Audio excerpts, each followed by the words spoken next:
Here's a solution for day one, problem one. Simplify as much as possible. We have the cube root of 40x cubed y to the fourth power.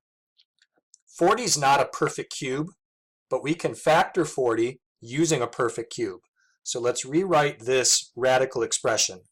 The number 40, let's write as 8 times 5. The reason I chose 8 times 5 is because 8 is a perfect cube. Then x to the third power is a perfect cube, but y to the fourth power is not a perfect cube. So let's factor y to the fourth power as y to the third power times y. Y to the third power times y to the first power is the same thing as y to the fourth power. Now we can evaluate this cube root. The cube root of 8 makes 2. The cube root of x cubed is x. The cube root of y cubed is y. There are a couple things that we were not able to find the cube root of, the 5 and the y. So those are going to remain in the radical. Cube root of 5y. So this expression here is the simplified version of the original. Day one, problem 2. Factor the polynomial. Here we have a trinomial. The first thing we're going to look for to factor it is there a greatest common factor for all terms? Let's look at the coefficients first. What is the greatest number that will divide into 2 and 4 and 6? That would be a 2. Next, let's look at the variables to see if there is a letter that will divide into each term. How about x? X can divide into x cubed and into x squared, and x can divide into x. So 2x is our greatest common factor. Then we're going to put a parenthesis and figure out the other factor that gets multiplied to 2x to create that polynomial. 2x times x squared would create the 2x cubed term. 2x times 2x would create the 4x squared term.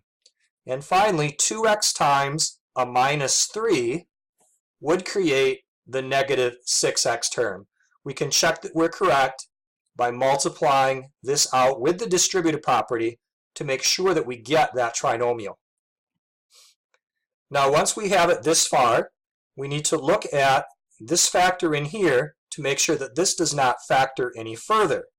We've already factored out the greatest common factor, so we don't need to look for another greatest common factor, but we do need to look to see if this trinomial can be factored using FOIL. And I think that it can.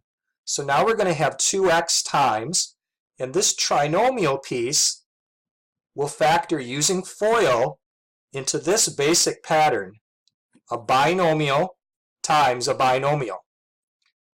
This and this have to multiply together to make x squared. That would be x times x. This number here and this number here have to multiply together to make negative 3. And the two numbers that we choose have to combine together to make the positive 2. That can be accomplished by using a positive 3 times a negative 1. We can check that that works using FOIL. X times x is the x squared. X times negative 1 is negative 1x. Now the inner product, 3 times x is positive 3x, and then last, 3 times negative 1 is negative 3. Combining those together in the middle, that is x squared plus 2x minus 3. This was my check that this was the correct way to factor this trinomial. So our answer is in this box right here. This is the factored form of the original trinomial. The first thing that I did was look for a GCF, and then after I had factored out the GCF, I checked to see if the factor that remained could factor any further, and it did.